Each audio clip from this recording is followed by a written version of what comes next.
دل میں یاد کرتا، میں بھی اسے اپنے دل میں یاد کرتا ہوں۔ جب میرا بندہ کسی محفل میں میرا ذکر کرتا ہے، میں اس سے کہیں بہتر محفل میں اس کا ذکر کرتا ہوں۔ اللہ کی محفل تو ملائے اعلیٰ کی ہے، ملائکہ مقربین کی ہے۔ بہرحال اللہ کو تم اپنے دل میں مستحضر رکھو، اللہ تعالیٰ تمہیں بھی یاد رکھے گا۔ دوبارہ فرمایا احفظ اللہ تجدہ امامک تجاہک، اللہ کو یاد رکھو تو اپنے سامنے موجود پاؤ گے، جب چاہو دعا کرو تو احفظ اللہ تجدہ امامک یا تجاہک، اپنے سامنے موجود پاؤ گے۔ اذا سألت فاسأل اللہ، اب آ گیا اوپر کا صفت۔ دیکھو جب مانگو اللہ سے مانگو، غیر اللہ کے سامنے ہاتھ دراز کرو ہی مت۔ ایک حدیث میں آتا، یعنی حرام نہیں ہے، دنیا کی قواعد اصول قوانین کے تحت کسی سے مدد چاہنا، کوئی سوال کرنا حرام نہیں ہے۔ آپ سوال کریں، مدد لیں، اسی پر دنیا قائم ہے، ایک دوسرے کے ساتھ تعاون کے ساتھ۔ لیکن اونچا مقام کیا ہے؟ کسی سے سوال مت کرو سوائے اللہ، یہاں تک کہ جوتے مانگنے کا تسمہ تمہیں درکار ہے تو بھی کسی سے مت مانگو، اللہ سے مانگو۔ کیا پتہ اللہ کس کے دل میں ڈال دے اور وہ آ کے تمہیں تسمہ پیش کر دے۔ ہوتا ہے ایسا، بس اوقات ہوتا ہے۔ جو اللہ کے ساتھ لو لگا کر رکھنے والے ہیں، ان کے اندر ایسے واقعات ہوتے ہیں کہ دل میں ایک بات آئی اور اس کے بعد وہی بات جو ہے وہ کوئی شخص آ گیا، اس نے وہ بات پوری کر دی۔ کیونکہ لوگوں کے دل جو ہے وہ تو اللہ کے دو انگلیوں کے مابین جو چاہتا پھر دیتا ہے۔ کیا پتا اللہ کسی فرشتے کو انسانی شکل میں بھیج دے، آتا ہے فرشتہ، آتا ہے انسانی شکل میں، آپ کی تکلیف کو رفع کر دے، آپ کی ضرورت کو پورا کر دے، اسی سے بڑھ کسی اور سے بڑھ۔ یہ ہے توحید کا لب لباب۔ یوں سمجھیے اسلام کی جڑ کیا ہے؟ ایمان۔ اسلام کا جو خارجی نظام عمل ہے، انفرادی اعمال ہو، اجتماعی ہو، ان سب کی روح رواں کیا ہے؟ ایمان۔ ٹھیک، ایک بات ہو گئی۔ ایمان کا خلاصہ لب لباب کیا ہے؟ ایمان باللہ۔ جیسے ایمان بالآخرہ بھی ہے، ایمان بالملائکہ ہے، ایمان بالانبیاء ہے، ایمان بالرسل ہے، ایمان بالکتب ہے، ایمان بالقدر ہے، لیکن اصل ایمان، اسی لیے ایمان مجمل میں آپ کو معلوم ہے کسی اور چیز کا ذکر نہیں۔ آمنت باللہ کما ہوا باسمائہ وصفاتہ وقبلت جمیع احکامہ اقرار باللسان وتصدیق بالقلب، یہ ایمان مجمل ہے۔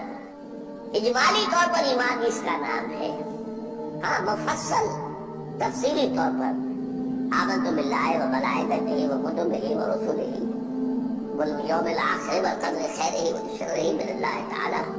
تو اسلام کی جڑ ایمان، اور اسلام کا سارا جو نظام عمل ہے، چاہے انفرادی اعمال ہو چاہے اجتماعی، ان سب کی روح رواں ایمان، اور ایمان کا خلاصہ ایمان باللہ۔ اور ایمان باللہ کا اصل حاصل وہ ہے جو اس حدیث میں آ رہا ہے۔ اس کے دو تقاضے، عبادت صرف اسی کی، استعانت صرف اسی سے۔ اس لیے میں نے سورہ فاتحہ کا تذکرہ شروع میں کیا۔ یہ عبادت کا جوہر ہے، عبادت کا جو ہے یہ ایمان کا حاصل۔ عبادت صرف اس کی ہے اور استعانت صرف اس سے۔ استعانت ہی میں سوال بھی آ گیا، کوئی مدد ہے، آپ کسی سے کوئی مدد مالی چاہ رہے ہیں یا کوئی اور مدد چاہتے ہیں، کسی کام میں مدد چاہتے ہیں، جیسے میں نے کہا تھا کہ سفارش کرانا چاہتے ہیں، مدد ہے۔ وَإِذَا اسْتَعَنْتَ فَاسْتَعِنْ بِاللَّهِ، اور جب مدد مانگو صرف اللہ سے مانگو۔ اور وہ سارے الفاظ یاد کر لیے، استدعاء، استعانت، استغاثہ، یہ جو غوث اعظم سے استغاثہ کیا جاتا ہے تو شرک ہے۔ استغاثہ اللہ سے، دعائی اللہ سے، اس اعتبار سے استمداد، استعانت، استدعاء، استغاثہ، یہ سب اللہ سے، صرف اللہ سے۔ عبادت صرف اللہ، ایاک نعبد، اور استعانت صرف اللہ سے، مانگو صرف اللہ سے، جب مدد طلب کرو صرف اللہ سے، اور جان لو اگر تمام لوگ جمع ہو کر تمہیں کوئی فائدہ پہنچا ہو جائے نہیں پہنچا سکتے، الا بشیء قد كتب اللہ لك وان اجتمعوا على ان يضروك بشيء لم يضروك الا بشيء قد كتب اللہ عليك، اگر سب مل کر چاہے تمہیں کوئی نقصان پہنچاتے نہیں پہنچا سکتے مگر وہی کچھ جو اللہ نے تمہارے لیے لکھ دیا۔ اب بتائیے خوف کی جڑ کر جائے گی کہ نہیں؟ یہ جو ایمان جو ہے یہ خوف اور حزن دونوں سے نجات دلانے والی بات ہے۔ جو حقیقی مومن ہے وہ اللہ کا ولی ہے، حقیقی مومن وہ اللہ کا ولی ہے، اور الا ان اولیاء اللہ لا خوف علیہم ولا هم يحزنون۔ یہ اولیاء اللہ کو علیحدہ مخلوق نہیں ہے، کوئی ان کے سر پہ سینگ نہیں ہوتے، انسان ہی ہوتے ہیں، لیکن حقیقی معنی میں مومن ان اعتبارات سے جو آج ہم پڑھ رہے ہیں ایمان اس درجے کا پہنچ گیا تو اللہ کا ولی ہے۔ اور جو اپنی خوف کس بات کا ہوگا، کس سے خوف کروں، اس کے ہاتھ میں کچھ ہے ہی نہیں، اور اگر کچھ اللہ نے میرے لیے لکھ دیا وہ آ کر رہے گا، چاہے میں لاکھ گڑ گڑاؤں تو اس کے سامنے مجھے چھوڑ دے، اگر اللہ نے لکھا ہوا ہے وہ تو آئے تو کاہے کو اس کے سامنے گڑ گڑانا، کاہے کو جب مسائی کرنا اس کے ساتھ، اور کسی کے ہاتھ میں کچھ ہے ہی نہیں، میرا خیر ہے ہی نہیں، کاہے کو خوشامد کرو اس کے۔ اور سنیے رفعت الاقلام، دیکھو نوجوان قلمیں اٹھا دی گئی ہیں، وجفت الصحف، اور جو رجسٹر ہیں صحیفے ان کی سیاہی خشک ہو چکی ہے، یہ ہے وہ اللہ کا علم، اس میں ہر شے لکھ دی گئی ہے، اس کی قلم اٹھا لیے گئے۔ جیسے آپ کو معلوم ہے امتحان ہوتا تھا 3 گھنٹے ختم ہو گئے، اسٹاپ رائٹنگ، بس اب قلم ہو جانا چاہیے۔ وہ قلم تو تقدیر کا کاتب جو ہے وہ قلم اس کا اب اٹھا دیا گیا، اور جو صحیفے جن پر لکھا گیا وہ خشک بھی ہو گئے۔ یہ تو روایت ہے جو امام ترمذی نے جس کو روایت کیا، یہ متن ان کا ہے جو ہم نے پڑھا ابھی، اور ان کا قول یہ ہے کہ یہ حدیث حسن صحیح ہے، لیکن یہی روایت اور انہی راوی سے عبداللہ ابن عباس سے رضی اللہ تعالیٰ عنہما اور بھی محدثین نے کی ہے۔ اس میں سے ایک اور متن جو ہے وہ یہاں پر امام نووی نے دے دیا ہے، احفظ اللہ تجدہ امامک، یہ تو پہلا وہ ٹکڑا تھا، وقت جاہد تھا، یہاں امامک ہے، امام مطلب ایک ہی ہے، اپنے سامنے پاؤ۔ اللہ کی حفاظت کرو، اللہ کو دل میں، اللہ کی یاد کو محفوظ رکھو، گویا کہ اللہ کو مستحضر رکھو۔ ذکر اللہ کے معنی کیا ہے؟ استحضار اللہ فی القلب، یہ ذکر اللہ ہے۔ جنہیں ہم ذکر سمجھ بیٹھے ہیں وہ ذکر کے ذریعے اقیم الصلاۃ لذکری، نماز قائم کرو میری یاد کے لیے، نماز ذریعہ ہے یاد کا۔ یہ علیحدہ بات ہے کہ آپ نے 17 رکعتیں بھی پڑھ لی ہو عشاء کی اور یاد آپ کو آئی نہیں کوئی، آپ تو ایک میکینیکل انداز میں جو ہے وہ اٹھک بیٹھک کر رہے ہیں، آپ کی زبان سے کچھ بھی نکل رہا ہے تو اس کا آپ کے شعور سے، دل کی گہرائی سے رابطہ ہے ہی نہیں، وہ ذکر تو نہیں ہوا۔ ہاں نماز فرض کیوں ادا ہو گئی، حقیقی فرض ادا ہو گئی، تو جنہیں ہم نے ذکر سمجھا وہ ذرائع ذکر ہے، اللہ اللہ سبحان اللہ زبان سے، یہ تاکہ اس کے نتیجے میں وہ ذکر حاصل ہو جائے۔ استحضار اللہ فی القلب، ذکر کے معنی ہے استحضار اللہ فی القلب، تعرف الی اللہ فی الرخاء۔ اور دیکھو کشادگی کے وقت میں تم اللہ کو یاد رکھو، اللہ کی طرف رجوع کیے رہو، بھول نہ جاؤ۔ وہ نہ ہو جو کبھی کہا تھا، بہادر شاہ ظفر کے اشعار میں سے بہت دور کا شعر ہے، ظفر آدمی اس کو نہ جانیے چاہے کتنا ہی ہو فاق و ذکا، جسے عیش میں یاد خدا نہ رہی، جسے تیش میں خوف خدا نہ رہا۔ وہ ہے کشادگی کی حالت میں، جب کہ تمہارے لیے کشادگی ہے، اللہ کی طرف رجوع کیے رکھو۔ یعرف کا فی الشدہ، تو اللہ اپنی توجہ تم پر رکھے گا شدت کے وقت میں، جب تمہیں کوئی تکلیف ہے، اس تکلیف کو تم پر آسان کر دے گا۔ تکلیف تو آنی ہے، جو لکھی ہوئی ہے وہ تو آئے گی، لیکن یہ کہ اللہ تعالیٰ اس کی شدت کو، ایک ہی چیز ہے جس کو ایک انسان بہت شدت کے ساتھ محسوس کر رہا ہے، دوسرا آدمی اتنا نہیں محسوس کر رہا ہے، احساس کا معاملہ ہوگا